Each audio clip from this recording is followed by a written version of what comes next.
Алматы облысы білім басқармасы Жетісу дарыны орталығының ұйымдастыруымен 2021 жылдың 14 қазан мен 4 қараша аралығында қазақстандық телевизия саласында өзіндік орны бар майталман тележүргізуші, қазақ тілді президенттік болдың негізін қалаушы, Қазақстан президенті сыйлығының иегері, Қазақстан Республикасының мәдениет қайраткері, Нұр Сұңқар сыйлығының лауреаты, 2 дәрежелі Қайсар төсбелгісімен тіл жанашыры, құрмет төсбелгісінің иегері, Кербұлақ ауданы мен Талдықорған қаласының құрметті азаматы, Бейсен Құранбек атындағы Олимпиада дарынды жастардың шығармашыл ізденіс белсенділіктерін дамыту және мәдени диапазонын кеңейту мақсатында 6 бағытта өткізілді. Бірінші бағыт ұлтты сүю ұлылық байқауы. 13 қазан мен 14 қазан күндері Бейсен Құранбек атындағы Олимпиаданың бірінші бағыты бойынша оқушылар мен педагогтар арасында ұлтты сүю ұлылық байқауы өтті.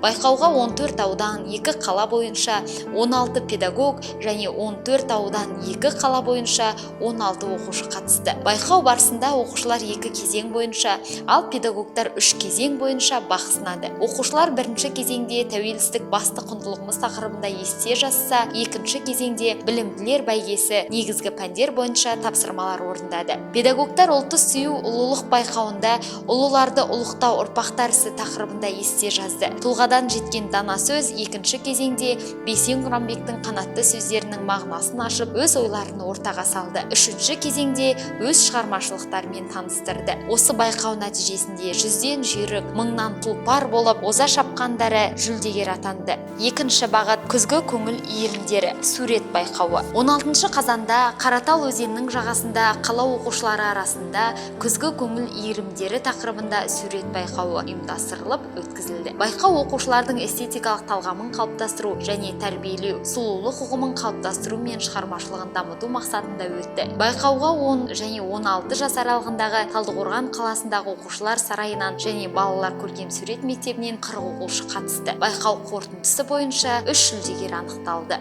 Үшінші бағыт Жетісу менің мекенім кескіндеме байқауы. 29 қазанда Fine Artist айдары мен Жетісу менің мекенім кескіндеме байқауы облыс педагогтары арасында өтті. Байқаулардың мақсаты білім беру саласындағы кескіндеме өнерімен айналысатын педагогтарға бейнелеу өнерін жаңа сатыға көтеруде кәсіби әуесқой суретшілерге қолдау көрсету. Нәтижесінде 3 жүлдегерлер анықталды. Төртінші бағыт қолөнер, зерделі өнер, қолөнер байқауы. Байқау сәндік қолданбалы өнер, робототехника бойынша педагогтар мен оқушылардың шығармашылық жұмыстарын насихаттау мақсатында ұйымдастырылып, мектеп мұғалімдері мен оқушылары арасында өткізілді. Байқау нәтижесінде 2 оқушы, 1 мұғалім жүлделі орындарды иеленді. Бесінші бағыт спортпен бірге денсаулықты шыңдаймыз спартакиадасы. Бейсен Құранбек атындағы Олимпиада аясында спортпен бірге денсаулықты шыңдаймыз атты спартакиадасы ағымдағы жылдың 15 қыркүйектен онлайн режимінде басталып, аудандық қалалық кезеңдерде өткізілді. 29-30 қазан аралығында спартакиаданың ақтық кезеңі финал, дене тәрбиесі, спорт, алғашқы әскери дайындығы және қосымша білім берудің ғылыми тәжірибелік орталығы мамандарының ықпалымен Талдықорған қаласындағы өркен спорт кешенінде өтті. Финалға шыққан командалар үшін волейбол турнирі ұйымдастырылды. Спартакиаданың негізгі мақсаты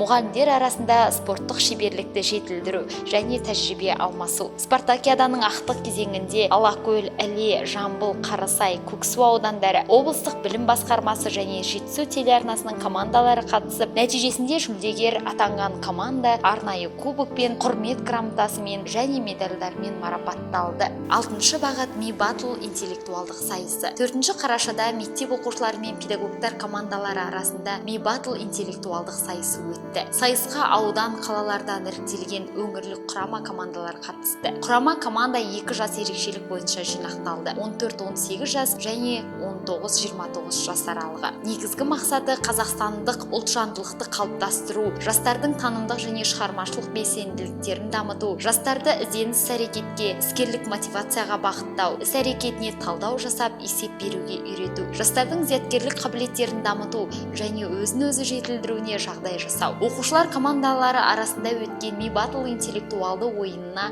16 ауданнан 16 команда қатысты. Педагогтар арасында өткен ми батл интеллектуалдық ойынына 18 ауданнан 18 команда қатысты. Сайыс тапсырмалары Қазақстанның жетісу жерінің тарихын, мәдениетін, ғылым мен білім саласындағы жетістіктерін, тарихи тұлғалар өмірін және тағы басқа тақырыптарды қамтыды. Жеңіске жеткен командалар анықталды. Осылайша Бейсен Құранбек атындағы облыстық олимпиада 6 бағытта өтті.